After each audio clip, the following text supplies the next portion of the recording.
Welcome back to Charlie Talks Global, where today we're diving into the vibrant cultures that make our world so fascinating. Okay, think about this. What if AI didn't just tell you how to do something, but actually did it for you? Imagine an AI that gets your goal, figures out a plan, and then just goes and executes it, interacting with everything online.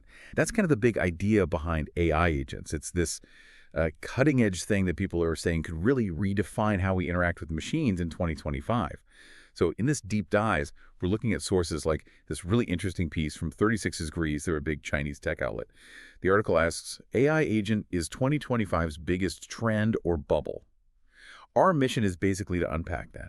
Is this a genuine game changer, or is it maybe just, well, hype? Yeah, and what's really key here, I think, is that it's not just a tech upgrade. It feels more like a fundamental change in how we even understand AI.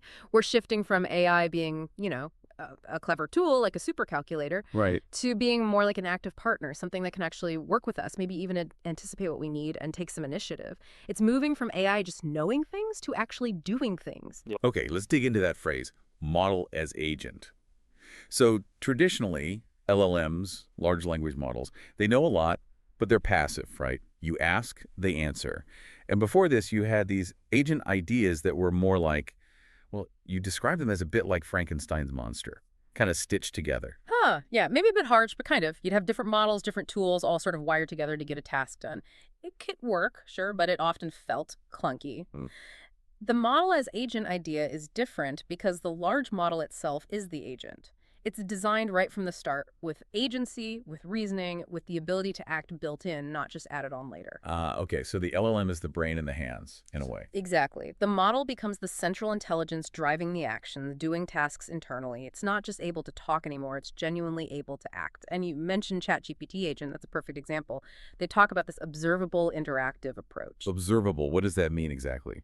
It means you don't just get the final output. You can literally watch the AI's reasoning process, see the steps it's taking, almost like looking over its shoulder as it works on a virtual computer. Wow. Okay, so more transparency. Transparency and control, yeah. It gives you a much clearer picture of what's happening. It seems like everyone's getting on board with this model as agent thing. You've got OpenAI, obviously, but also Elon Musk's XAI with Grok 4. Right, and Moonshot AI with Kimi K2, Alibaba Cloud's Qwen 3 Coder. The list goes on. It definitely feels like a major convergence point for the industry. So why? Why is everyone rushing towards this specific idea now? Is it just the next logical step or something bigger? Well, for many, this is seen as a really critical pathway towards artificial general intelligence, AGI. The thinking is evolving. AI isn't just processing language. It's now seen as capable of simulating user behavior, understanding users deeply, and actually driving complex decision-making. Yeah. And here's a fascinating twist. Some experts, like Fan Ling from Tezine, are even suggesting that AI hallucinations might not always be bad. Really? Hallucinations? Those usually sound like errors. Right, but the idea is maybe a bit of divergent thinking, even if it seems like a hallucination, could actually help AI be more innovative, help it find non-obvious solutions to tricky problems, perhaps? It's a controversial idea, but interesting. That is interesting. AI not just following instructions, but maybe even innovating. But okay, let's bring it back down to earth slightly. Right. Is this maybe a bubble? Because you see Gartner, the big consulting firm, calling AI agent a top strategic tech trend for 2025. That sounds promising. It does. But then they also predict that over 40% of these agent projects might just get canceled by 2027. 40%. That feels like a pretty big warning sign, doesn't it? It absolutely does. It signals just how challenging this is. It's one thing to build a cool demo, quite another to make these things reliable, scalable, and actually profitable in the real world. The market right now in 2025 is incredibly competitive. You've got new players like DeepSeek shaking things up with low-cost open-source models. And in China, some of those big AI companies, the Six Tigers, as they're sometimes called, seem to be facing funding shifts and are having to really narrow their focus. Like specializing?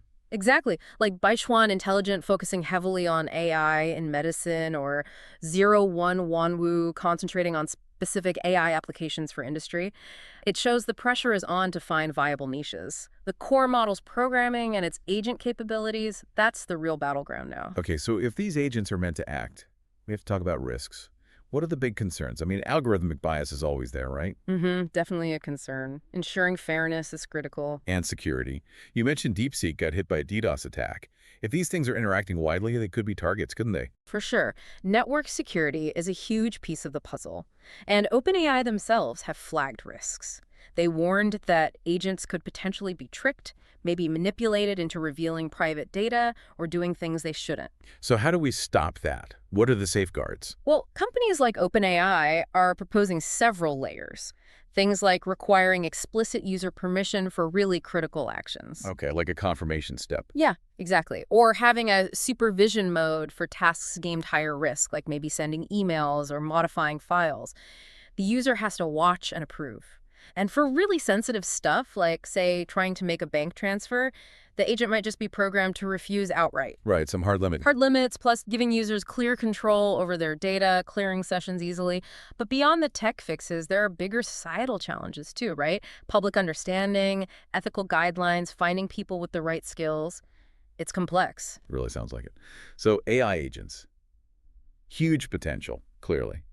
But also some pretty significant hurdles and a lot of unknowns. You could argue the risks are pretty substantial, especially right now. You definitely could. It's a massive shift we're talking about. And it leads to a final thought for everyone listening.